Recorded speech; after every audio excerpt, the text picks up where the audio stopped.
Cuando miramos a las culturas de la antigüedad, una de las cosas que nos salta a la vista en términos de la gran mayoría de las civilizaciones antiguas es el compromiso que encontramos en su cultura con un sistema altamente desarrollado de politeísmo. Pensamos, por ejemplo, en los griegos, quienes tenían su panteón de deidades, y en los romanos, que tenían sus dioses y diosas respectivos, un dios para esto y un dios para esto otro, cubriendo todas las esferas de preocupación humana y esfuerzo humano. Y sin embargo, en medio de ese mundo mediterráneo de la antigüedad, hay una cultura que destaca por su compromiso desarrollado singular con el monoteísmo. Ahora me doy cuenta de que hay estudiosos críticos que sostienen que la religión judía, como se refleja en el Antiguo Testamento, no era realmente monoteísta, sino que era una mezcla sutil de formas de politeísmo, y que las escrituras, tal como las recibimos hoy, fueron trabajadas por editores posteriores, y una postura más moderna del monoteísmo fue escrita en los periodos patriarcales anteriores del registro bíblico. Pero a pesar de esas teorías críticas, una de las cosas que nos salta a la vista es que desde la primera página de la Sagrada Escritura hay una declaración inequívoca de que el Señor Dios no es simplemente una deidad cuyo reinado y autoridad está restringido a las fronteras o límites de Israel, sino que es el Dios más alto, es el Dios del cielo y de la tierra, es el Dios que crea y gobierna todas las cosas. Ahora, el trabajo real del desarrollo de la comunidad religiosa de Israel en el Antiguo Testamento puso gran hincapié y gran énfasis en este punto, que Dios es singular, que solo hay un Dios y ninguno fuera de él. Y pensamos, por ejemplo, en el Pentateuco, en el libro de Deuteronomio, el Shema, que era algo tan profundamente arraigado en la conciencia de la gente. Y esta fue una idea que fue recitada en su liturgia y la encontramos en Deuteronomio capítulo 6, comenzando en el versículo 4. Y estoy seguro de que todos están familiarizados con esto, ya que han oído esto en muchas ocasiones. Es como sigue: escucha, oh Israel, el Señor nuestro Dios, el Señor uno es.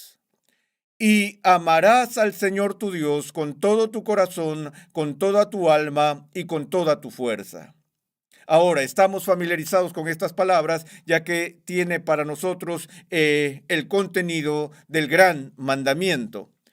Bueno, en el contexto del Shema aquí, donde se da la llamada a la asamblea y se hace el anuncio: escucha, oh Israel, el Señor nuestro Dios, el Señor uno es.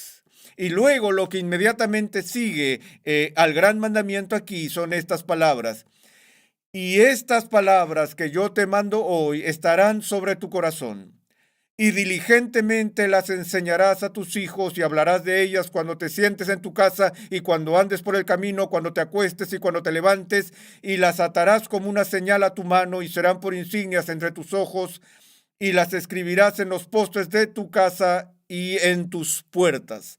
Ahora, la razón por la que leí esa amonestación es que lo que el autor de Deuteronomio nos está diciendo aquí es que este anuncio de la naturaleza de Dios, de su unidad, de su singularidad, de su unicidad, es tan importante y tan central para la vida religiosa del pueblo, que este punto es uno que debe ser dado por medio de la instrucción a los niños diariamente.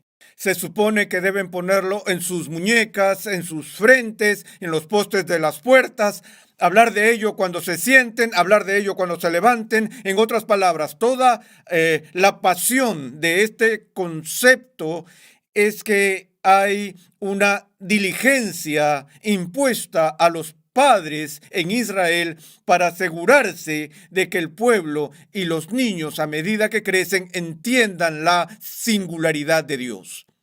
Porque la seducción que les espera es el politeísmo en las falsas religiones del mundo que los rodean. Y si leemos la historia del Antiguo Testamento, vemos que la mayor amenaza para Israel era la corrupción que incluía a las personas que iban tras otros dioses y muchos dioses.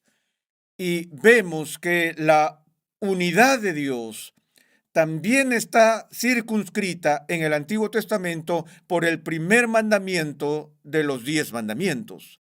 No tendrás otros dioses delante de mí. Y eso delante de mí no significa ubicado por delante de mí, queriendo decir que puedes tener 5, 6 o 50 dioses si quieres, mientras seas considerado como el Dios más exaltado y número 1. No, el delante de mí significa mi presencia, y la presencia de Yahvé se extiende a lo largo de toda la creación. Y así cuando Dios dice, no tendrás otros dioses delante de mí, lo que está diciendo aquí es, no tendrás otros dioses. Porque no hay otros dioses, porque solo Dios reinará como deidad.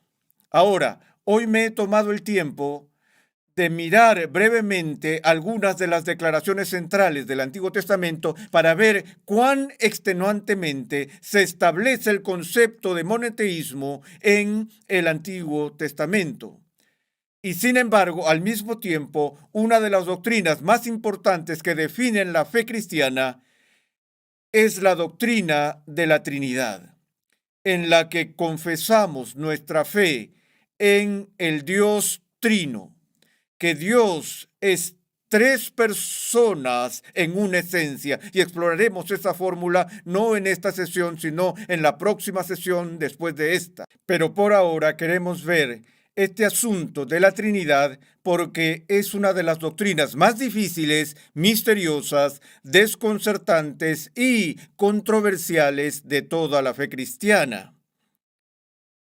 Quiero decir, ¿cómo fue? La pregunta se planteó en los primeros años de la fe cristiana.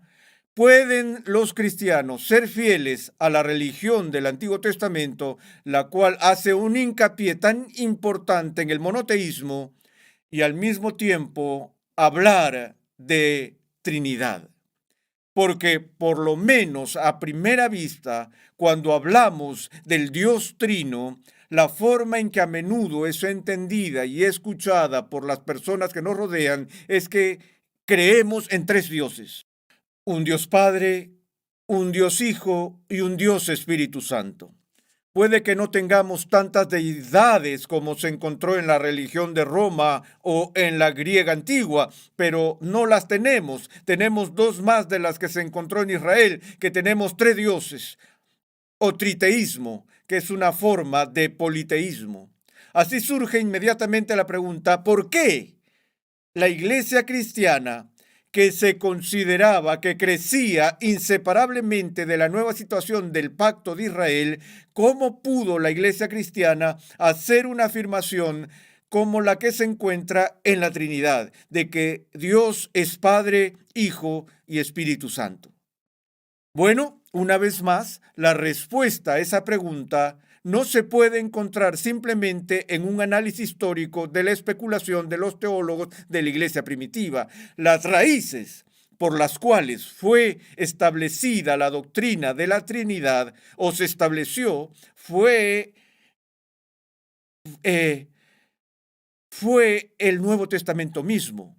Y el hecho de que el Nuevo Testamento, cuando habla de Dios, habla de Dios en términos de Dios Padre, en términos de Dios Hijo y en términos de Dios el Espíritu Santo. Y no hay ningún texto en el que este concepto se exprese más claramente de lo que encontramos en el capítulo inicial del Evangelio de Juan. De hecho, en el prólogo del Evangelio de Juan, el cual sienta las bases para la confesión de fe de la Iglesia sobre la Trinidad. Así que vamos a tomar un tiempo para mirar este texto en Juan.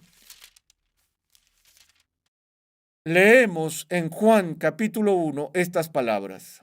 En el principio existía el Verbo, y el Verbo estaba con Dios, y el Verbo era Dios.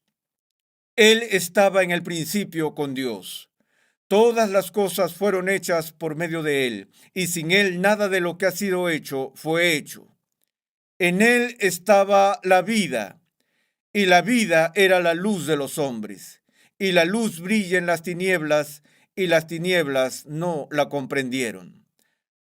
Ahora, creo que la mayoría de ustedes son conscientes de que descansando detrás de este texto en español está el uso de la famosa palabra griega logos, que es la palabra griega para palabra. Y por lo tanto, el texto en español se traduce en el principio existía el verbo o palabra. En el griego diría en el principio existía el logos. Y el logos estaba con Dios. Y el logos era Dios. Ahora, esto es algo confuso porque este concepto de la palabra de Dios se expresa aquí en el primer capítulo de Juan de diferentes maneras. En primer lugar, se hace una distinción entre Dios y el Logos.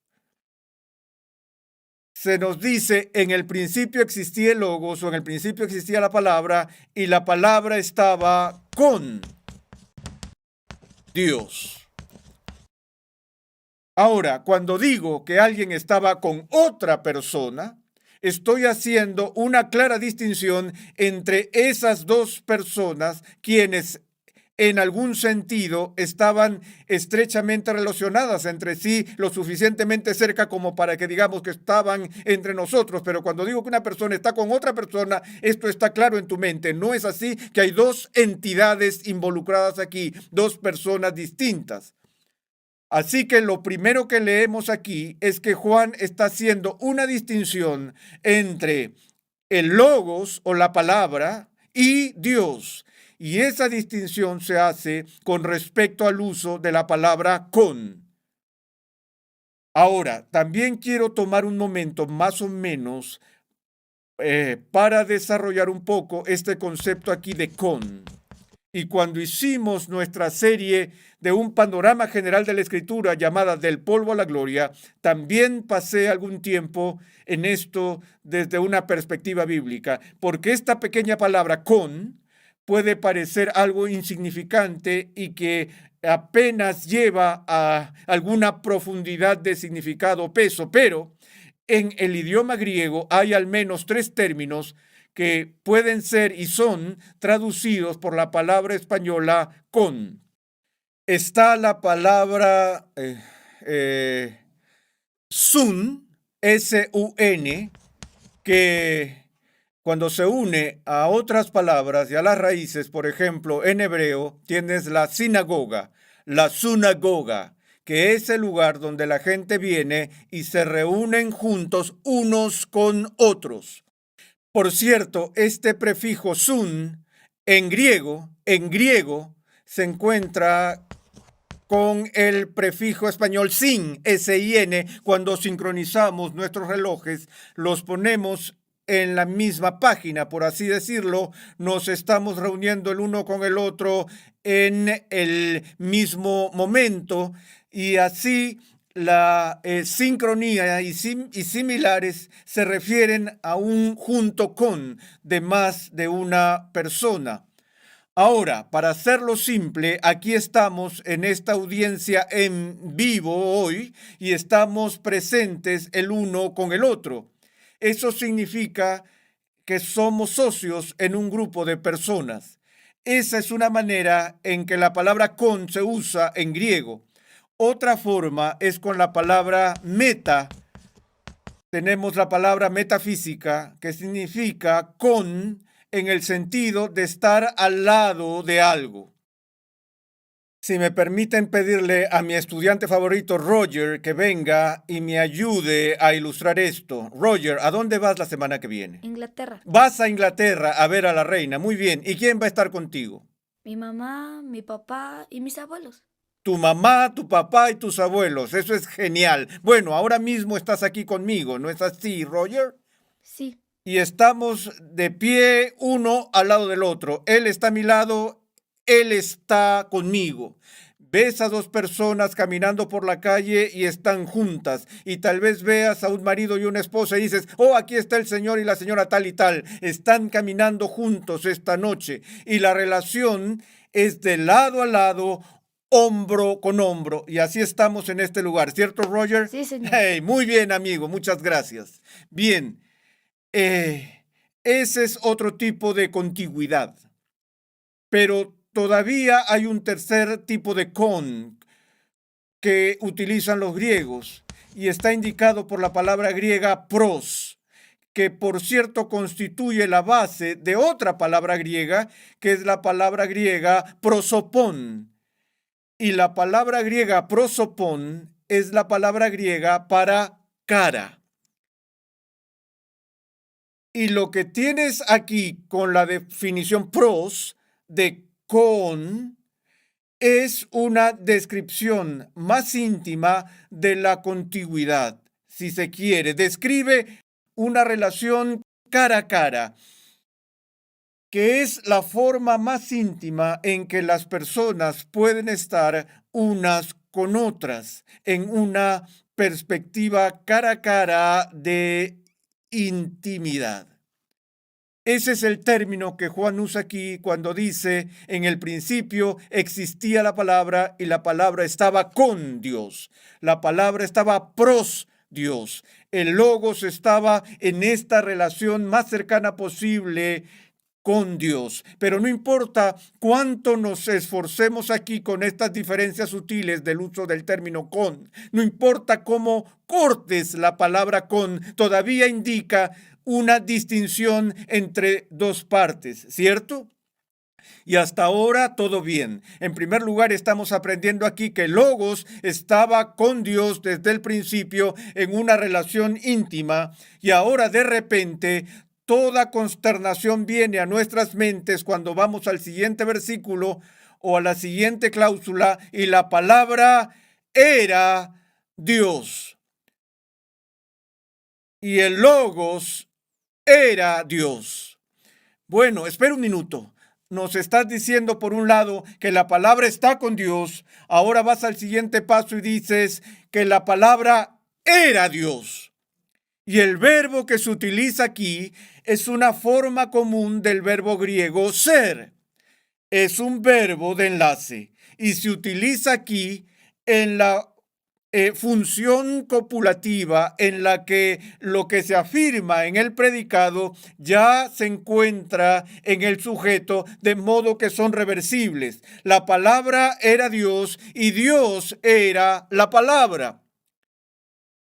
Así que aquí tenemos una clara adscripción de la deidad a la palabra. Así, por un lado, la palabra se diferencia de Dios y de otra manera, la palabra se identifica con Dios.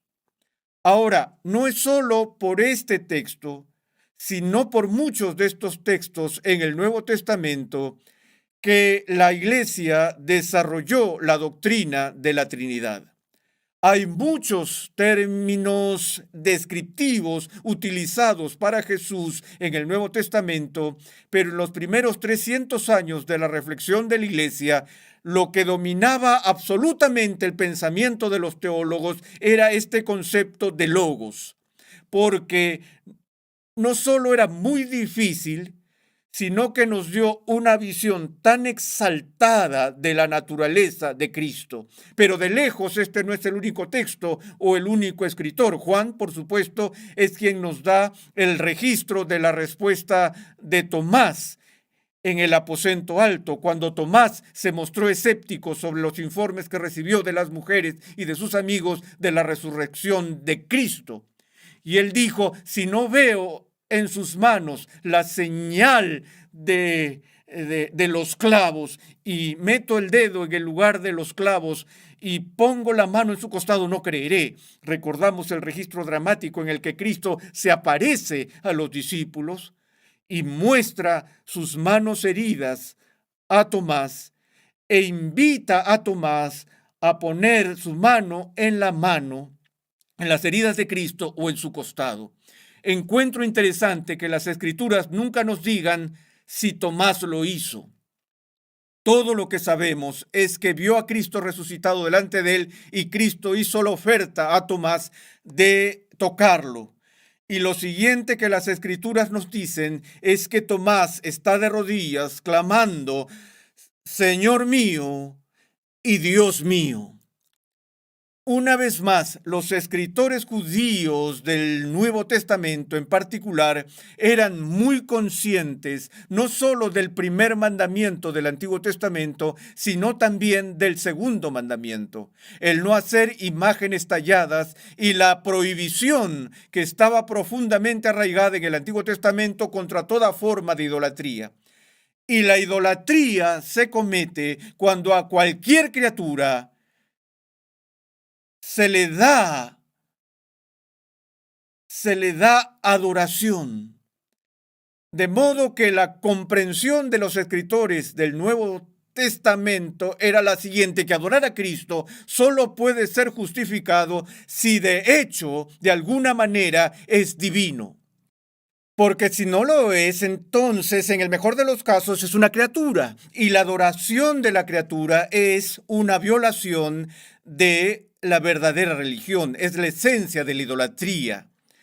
Y que Jesús mismo aceptó la adoración de Tomás es muy significativo. Jesús, en otras ocasiones en el Nuevo Testamento, cuando sana en el día de reposo, cuando perdona el pecado, y los fariseos se oponen a eso, dicen: ¿quién crees que eres? Este hombre se está haciendo igual a Dios. Entendieron la implicancia de lo que Jesús estaba diciendo, porque Jesús dijo: hago esto para que sepan que soy el Señor del día de reposo.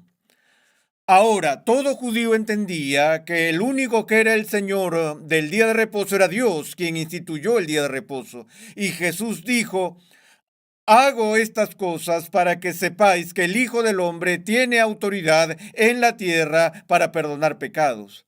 Y de nuevo, los judíos reaccionaron con ira porque dijeron que se está atribuyendo los derechos y privilegios y las autoridades que pertenecen a Dios solamente. Y de nuevo, de vuelta al prólogo de Juan, el que se desprende de la declaración, y la palabra era Dios, que estaba en el principio con Dios, todas las cosas fueron hechas por medio de él, y sin él nada de lo que ha sido hecho fue hecho. Aquí el Logos se identifica con el Creador, y finalmente en él estaba la vida. Recuerden lo que Pablo dice en Hechos, que es en Dios que vivimos, nos movemos y tenemos nuestro ser. Decir que la vida está en el Logos, que esa es la fuente de la vida, el suministro de energía de la vida, es claramente atribuir deidad a este que se llama el verbo, la palabra. Y así vemos que si vamos a tratar el concepto bíblico de Cristo y del Padre y del Hijo, tenemos que tener una fórmula que, por un lado, hace una clara distinción entre las personas de la Trinidad y una distinción que no destruye la deidad de cada uno. Y veremos cómo ocurrió eso en nuestra siguiente lección.